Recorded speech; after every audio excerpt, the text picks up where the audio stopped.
Teman-teman pernah nggak sih berpikir kalau misalkan teman-teman seorang karyawan mau naik ke level top management itu mudah, susah, atau mungkin biasa aja? Selamat datang di channel Cerita Anto bersama saya Anto Sutanto. Kita akan mengangkat cerita seorang wanita, sahabat saya sendiri, dan juga beliau adalah nasabah saya di Prudential Syariah. Dan kisahnya dari mulai dia menjadi pertama kali bekerja sampai dengan dia di perusahaan ini menjabat sebagai salah satu top management level. Siapa dia? Kan ini dia loh rumahnya. Yuk langsung.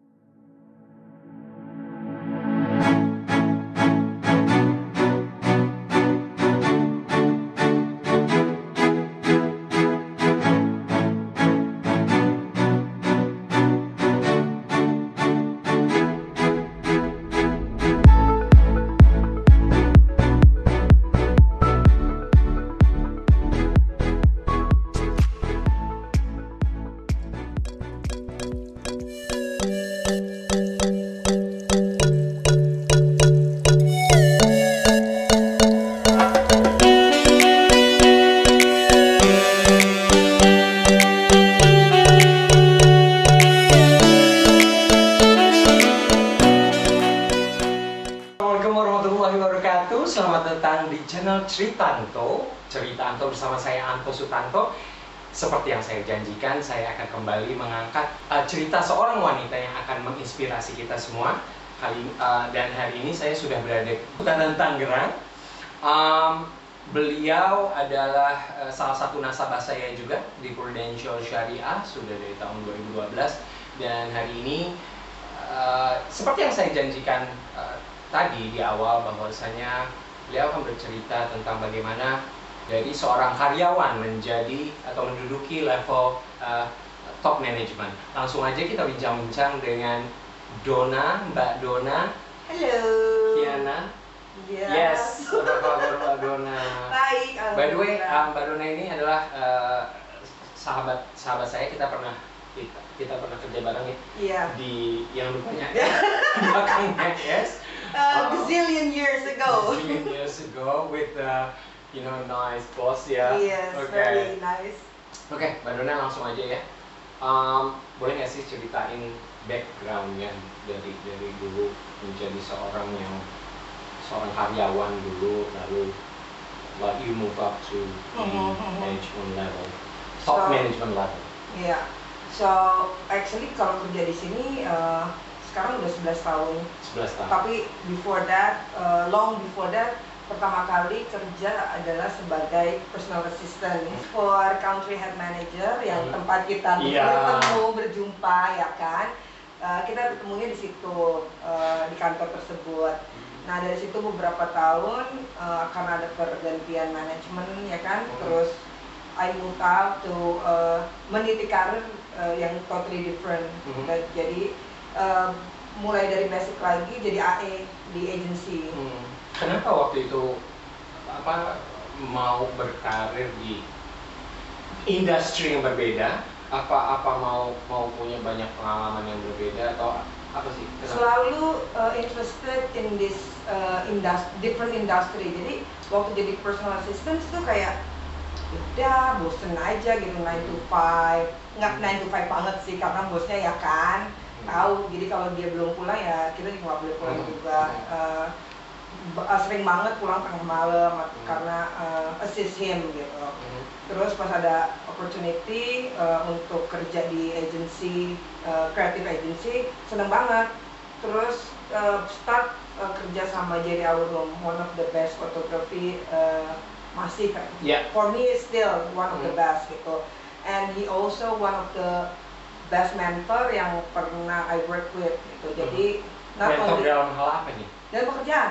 Okay. Yeah. So he wasn't just talk about photography ya. No. Banyak hal yang dia ajarin. Apa tuh, boleh di-share nggak? Jerry itu orangnya very precise. Jadi detail dalam pekerjaan. Nah sementara dulu kerja sama dia ada bos kayak pokoknya everything running well it's fine gitu. Tapi kalau Jerry istilahnya kalau dia datang ke kantor, dia buka pintu lihat ada foto miring 1 senti pun atau 1 milimeter dia tahu gitu.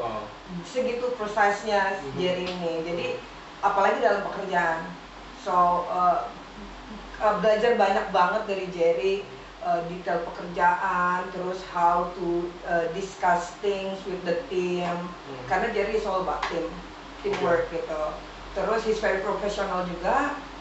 Treat klien itu kayak lu nggak boleh belajar dari Jerry itu lu nggak boleh treat klien as client, treat client as your friend gitu. Jadi you gonna be on top their mind gitu, top of the mind dari klien itu. Jadi kalau gue mau bikin ini, kalau jadi teman pasti udah ke Dona aja, ke Jerry aja gitu. Itu the first lesson yang I got from him or di tim kerja di Jerry Aurum situ. Ya itulah. Terus dari situ ketika Dona mengatakan menjadi teman ya, itu kan salah satu secret rahasia dari kesuksesan Jerry Aurum ya. Itu seperti apa contoh realnya gitu? Apakah ya kalau ulang tahun ngasih sesuatu barang yang branded apa tuh? Menjadi teman seperti kayak gimana sih? It's more like jadi teman, hang out juga. We hang out, we take them for lunch, terus ya gantian, nggak harus kita karena dia klien kita bayarin mereka terus, nggak. When you become friends pasti ada timbal balik gitu kan, karena pada saat mereka butuh sesuatu dari kita juga pasti kita akan supportnya jauh lebih lebih dalam gitu. So it's a genuine friend ya, benar-benar friend yang memang tulus, bukan karena dia karena mau mengambil sesuatu dari atau referensi atau apapun itu ya. I'm actually I cannot be around with I cannot be fake. Jadi when I'm not comfortable with someone, I cannot be that close. Gitu. Jadi I will try to get along sebisa mungkin, tapi when nggak nyambung, nggak dapet vibe-nya, ya udah sebatas itu aja temannya, tapi nggak akan bisa jadi teman as personal gitu. Dan kalau Jerry mengajarkan untuk sedekat mungkin ya, maybe nggak personal dekat, tapi menjadi top of mind-nya sih. Kalau misalkan mereka butuh. Betul. Lalu setelah dari Jerry Aurum apa tuh, Mbak Dona? Dari Jerry, I work with this. Kayaknya Mbak Dona terlalu ini banget ya, formal banget. Enggak lah. Lagi cerita kan, kalau cerita ya harus pikir-pikir. Nah, abis dari Jerry aku pindah ke PR consultant, marketing and PR consultant di Kilometer Zero. Di situ kita juga handle a lot of project yang entertainment industry gitu. Kita handling movies, handling campaign, banyak kan handling campaign movies gitu. Nah dari situlah mulai terbuka. Ya terbuka, dan karena jadi banyak kenal teman-teman di PH, terus people in this entertainment industry, udah mulai tahu dunianya seperti apa, semenarik apa, sejelimet apa gitu. Nah after a while banyak kerja juga sama dengan PH-PH besar lainnya, terus ada kesempatan kerja di MNC, di Star Media Nusantara, which is yang sekarang sampai dengan sekarang ya, yang 11 tahun ini ya, berarti ya. 11 tahun. Lalu awalnya Mbak Dona itu sebagai apa di MNC? Pertama kali apply, I work for head managers. Head manager. Head manager. Mbak Dona dapat masuk atau? Ya tadinya tuh kayak pas di interview disuruh pilih, kamu mau pegang EO atau mau pegang divisi ini, divisi multi talent. Jadi di SMN ini kita ada 5 divisi. Salah satunya ada multi talent yang ngurusin Miss Indonesia, host, presenter, actor, actresses gitu. Wow. Terus I was thinking like, aduh kalau IO nggak terlalu paham. Sama di sini juga nggak terlalu paham. Cuman I think like this is more challenging gitu.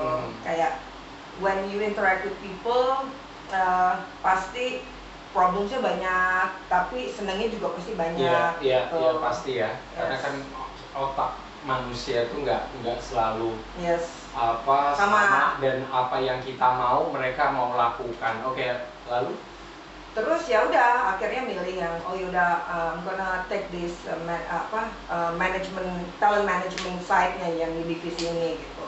Ya udah work with a lot of interesting people. Terus waktu mulai pertama di SMN tuh nggak ada artis yang besar. Emang kita ngerjain idol, tapi aku nggak pegang penyanyi, jadi pegangnya kayak Miss Indonesia dan lain-lain gitu. Jadi from scratch banget, ngerjainnya from zero gitu. Jadi door to door ke PH, nawarin, gue punya artis ini, boleh nggak casting ini dan itu, terus ke station TV, kita sebarin profile dan lain-lain gitu. Waktu itu kendalanya apa? Maksudnya memang ya just knock on every door or Kendalanya ya karena nggak punya yang pada besar. yang pada akhirnya dapat sampai Mbak Dona menduduki posisi sekarang tuh gimana sih dari yang mulai scratch itu, dari mulai nol itu? Boleh di-share nggak ceritanya ke teman-teman? Yang pasti nggak bisa kerja sendiri. It's a teamwork gitu, mulai dari atas sampai ke bawah gitu. Yang frontliners kita yang udah pasti ada teman-teman road manager gitu. Dari road manager mereka yang akan operational di lapangan langsung, bergerak secara personal dengan artis-artisnya, terus mereka juga akan cari pekerjaan dan temenin mereka di lapangannya langsung gitu. Misalnya nemenin syuting, nemenin casting, arranging schedule, negotiate budget dan lain-lain sampai kontrak kita discuss about kontrak SOW-nya, scope of work-nya seperti apa gitu. Nah, bisa atau enggak jalannya dari sebuah pekerjaan adalah teamwork-nya sih. Teamwork. Okay. So you were being head of apa tadi? Head managers. Lalu ceritanya gimana kok bisa move up sampai your position today? Yang posisi Mbak Dona sekarang ini gimana? Tentunya kalau saya juga pernah menjadi seorang karyawan ya, untuk menduduki level top management itu nggak gampang juga, pasti yang namanya office politics, gossip, and all that stuff. Mbak Dona gimana nyikapinya dan apa sih waktu itu kerikilnya tuh apa? dan gimana Mbak Dona yang terakhir itu gimana Mbak Dona menyikapi itu gitu kan sampai sekarang kan luar biasa banget ya kalau menurut saya. Just be yourself sih. Satu nggak usah ada some agendas in whatever you do gitu. Maksudnya that's good thing, agenda. Iya. Don't never be. Jangan punya udang di balik bakwan gitu. Jadi kalau bukan batu lagi bakwan enak ya soalnya once pada saat you have agenda untuk temenan sama orang atau being nice for something else, itu pasti orang vibe-nya beda, pasti rasa gitu. When you just being yourself, orang also catch the vibe-nya juga differently kan. So I'm trying to manage. I was trying to manage like bergaul dari atas sampai ke bawah gitu. So when I was like start this job dari anak baru yang nggak ngerti apa-apa, terus banyak senior ya instead of jadi ngelawan gitu kayak mau stand out, yang mendingan saling bantu, be the team ya. Jadi the team gitu, the player gitu. Jadi justru bukan sikut-sikutan ya dengan para senior gitu ya. I don't believe in office politics. You don't believe that? I don't believe. Tapi itu memang ada kan? Banyak. Gue juga mengalami gitu, ada yang nggak suka ngegosipin ini dan itu gitu. Terus kayak like in terms of penampilan aja ya, you can be judged from that. Iya. Gitu. Jadi lucunya toh Mbak Dona ini, nanti saya akan share beberapa foto dari Mbak Dona, itu luar biasa cetar membahana ya beserta fotografernya. Karena saya juga mau difoto punya portfolio yang seperti Mbak Dona. Ya bukan juga pakai gaun-gaun ya. Enggak dong, lucunya kok.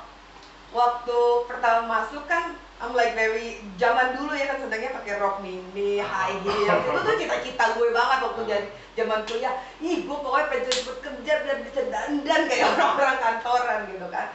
Terus ya udah itu jadi trademark. Dona itu pakai high heels, pakai rok mini gitu. Terus pokoknya pakai jas, pokoknya very office banget gitu, formal. Terus tapi karena muka gue sangar ya, jadi kayak orang tuh kayak, wah ini pasti bucin nih, bucin. Terus ada temen satu lagi masuk dengan same size, badannya same size gitu, penampilan juga sama, terus kayak, ah ini kayaknya pacaran. Ada aja. Ada. Jadi terus karena muka gue kayaknya dominan kali ya, kayak ngeri, very apa ya? Aggressive. Iya, mukanya kan kayak ya orang pokoknya nggak kenal sama kata sayang kan. Jadi orang kalau ngeliat gue kayak, ih nggak takut deh, kayak ngomong Mbak Dona ngeri kayak gitu. Nah itu juga yang membuat orang terintimidasi gitu. Jadi sebenarnya I'm always telling this to people, don't judge people by its cover gitu. Dan jangan juga judge people by their looks. Karena belum tentu muka gue ngeri, tapi aku orangnya baik hati. Manja. Iya kan? Seperti itu. Tadi Mbak Dona bilang bahwasanya kan ketika pertama masuk ada senior head manager juga ya. Dan ketika Mbak Dona nih yang saat ini terpilih menduduki posisi yang sekarang, mereka tentunya ada perasaan tanda kutip itu gimana Mbak Dona? Oh benar, pasti. Apa menyingkapinya itu gimana gitu loh? Dan kenapa sih Mbak Dona yang dipilih gitu loh oleh manajemen untuk itu juga gue bertanya-tanya. Oh masih bertanya-tanya? Dulu ya. Karena pada saat ditawarin, gue tuh gini, enggak banyak yang lebih senior loh dari gue gitu. Kenapa harus gue? Dan my boss was like, yaudah lu pikirin deh, lu mau apa enggak? Aduh, gue tuh kayak, gue bisa nggak ya? Karena kalau gue nggak bisa, gue pasti dipecat.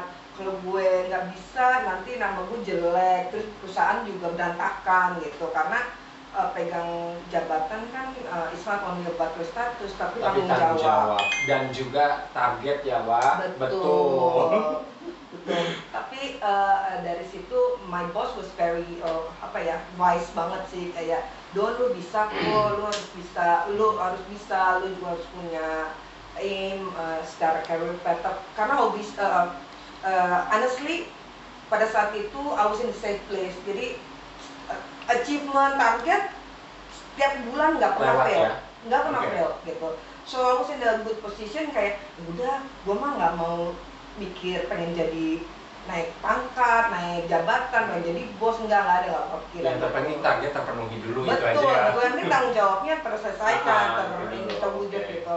Nah pada saat di offer gitu, shock banget, sebenarnya shock karena aku juga nggak kepikiran bakalan dapat that kind of offer gitu. Karena banyak banget teman-teman yang masih yang udah senior dan kerja jauh lebih lama, dan pastinya kerja juga baik gitu kan, bagus gitu. Tapi when I got the chance, ya udah mikirin, kayak hampir nggak diambil.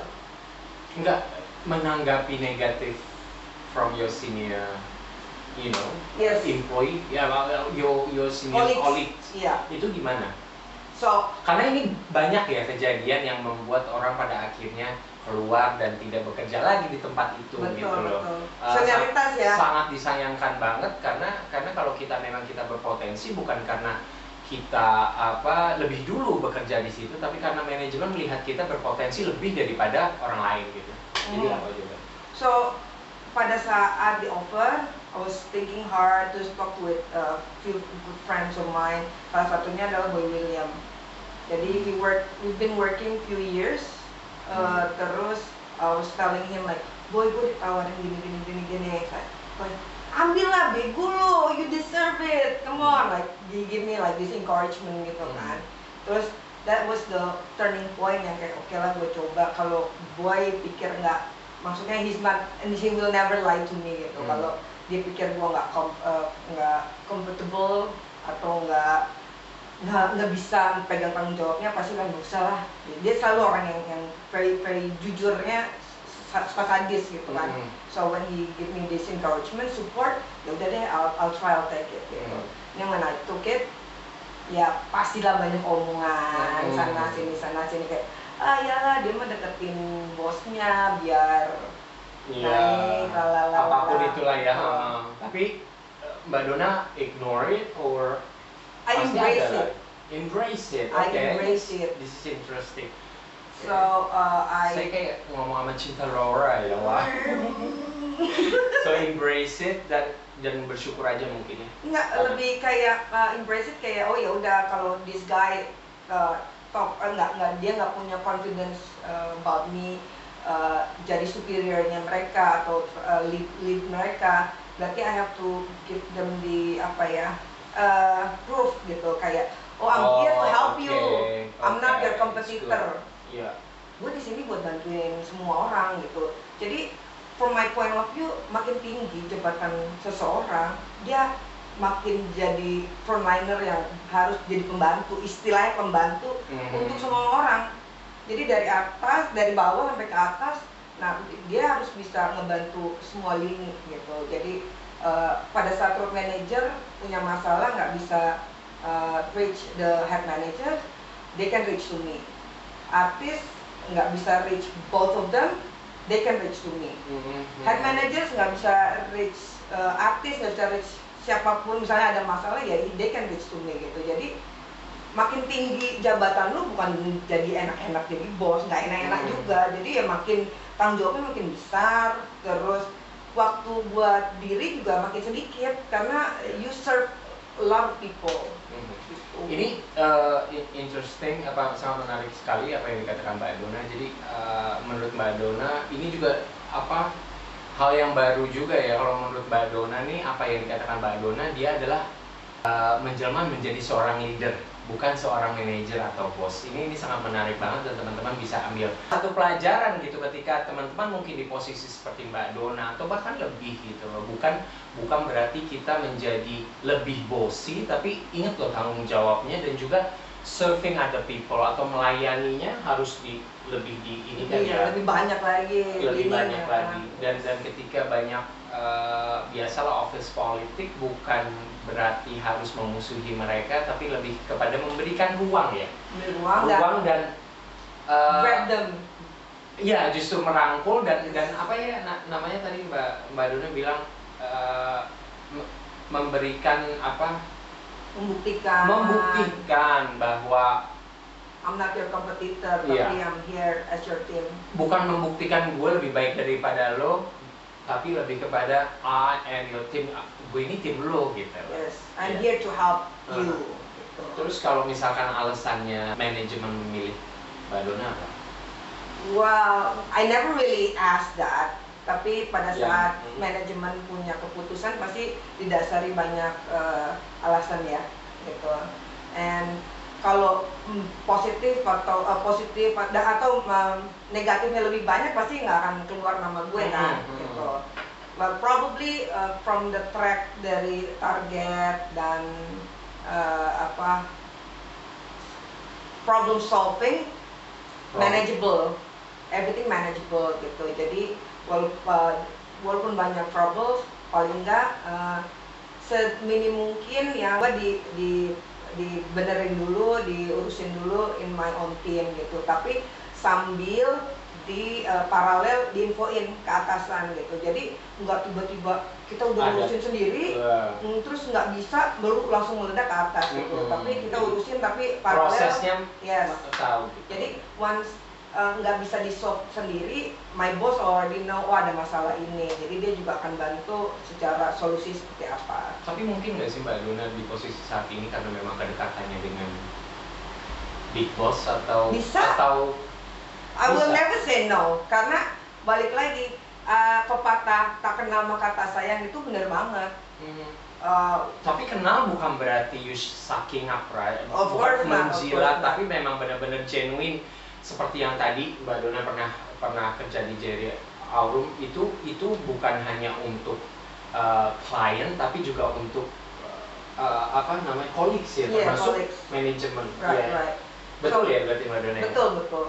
I think my boss juga, or the management juga tahu I'm comfortable buat pekerjaan ini karena dia tahu secara personal juga gitu. Kalau if I only know you as professional, ya udah pekerjaan, karena pekerjaan industri ini tuh nggak bisa always changing ya. Always changing, and it's you should take it as personal gitu. You shouldn't. You should. Oh, okay. Karena when you managing people, lu nggak jualan gelas yang kalau lu jual diem, nggak jual diem. Oke.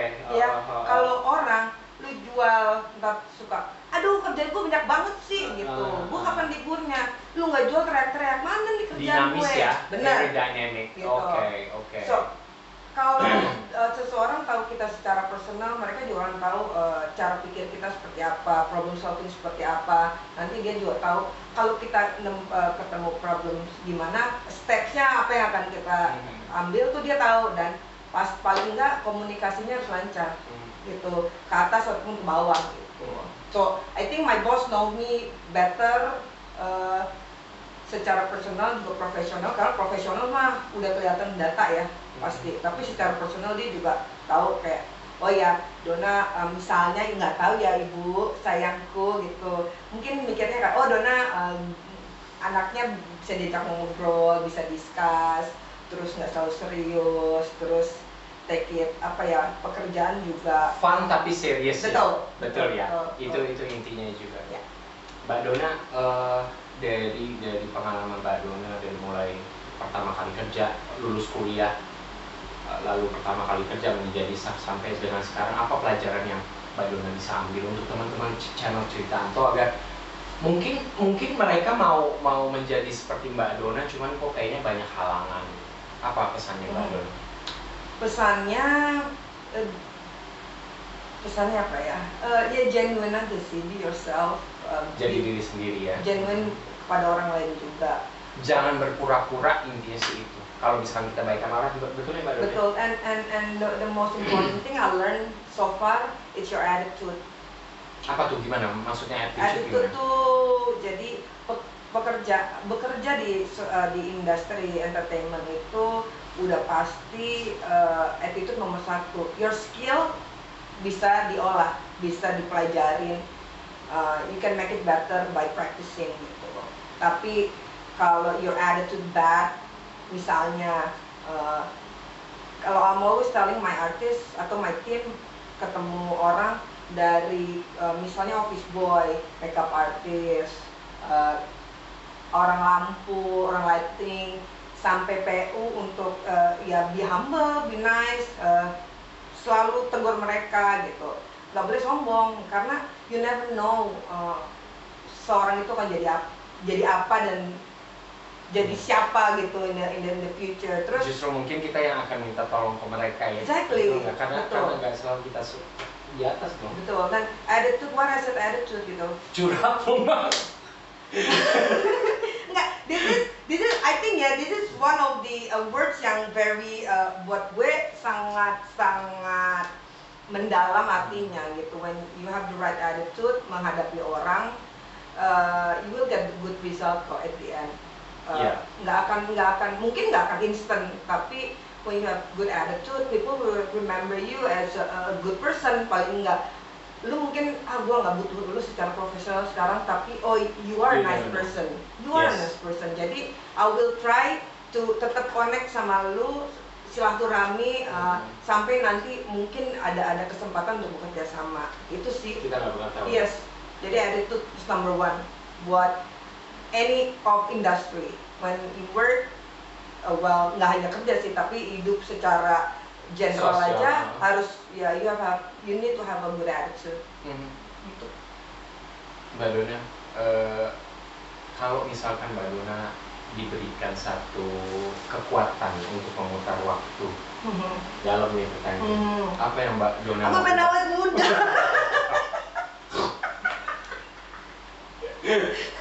Apa yang Mbak Dona mau ubah dari diri Mbak Dona sekarang?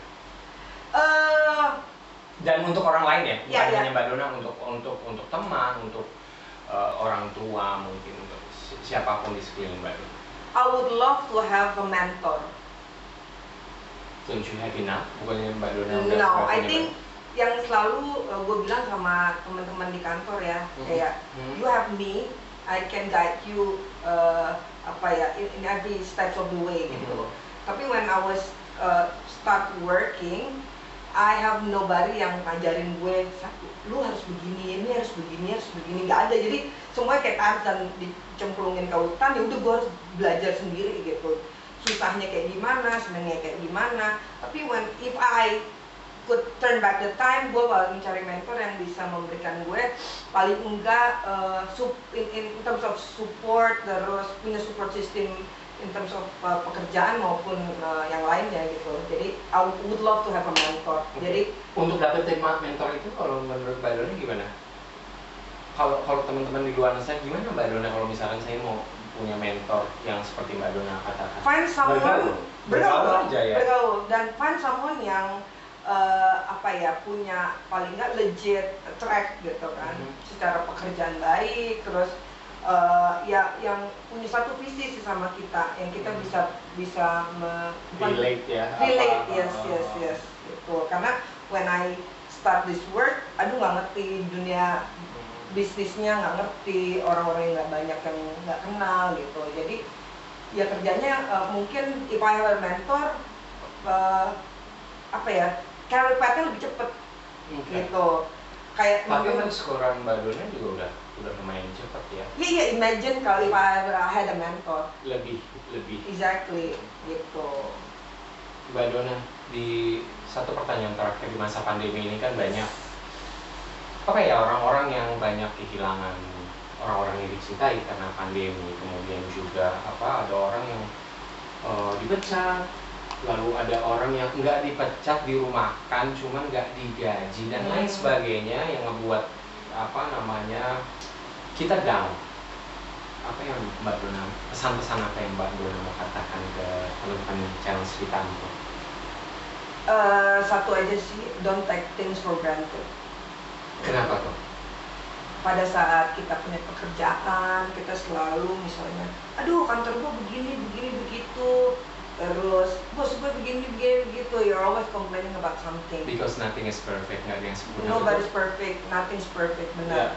Tapi terus juga misalnya when it comes to your lingkungan sekitar, misalnya you kehilangan teman atau keluarga karena COVID dan lain-lain, ya it should be a reminder buat kita juga punya waktu luang untuk dijalankan bersama mereka gitu, nggak melulu harus tentang pekerjaan atau teman-teman gitu. Kadang-kadang kita lupain keluarga just because of alasannya gue sibuk, gue ini gue itu. Karena nggak akan ada pernah habisnya. Betul. Jadi ya you have to balance your life juga, pekerjaan dan pribadi gitu. And buat teman-teman yang kehilangan pekerjaan harus tetap semangat. Banyak juga teman-teman aku yang hilang pekerjaan tapi nggak bisa diem aja kan. Nggak banyak perusahaan yang recruiting at the moment. So you have to be creative juga. Make your business online. It's digital era. You can do everything dari rumah atau dari manapun gitu. Just think of something dan harus komit dalam menjalankannya.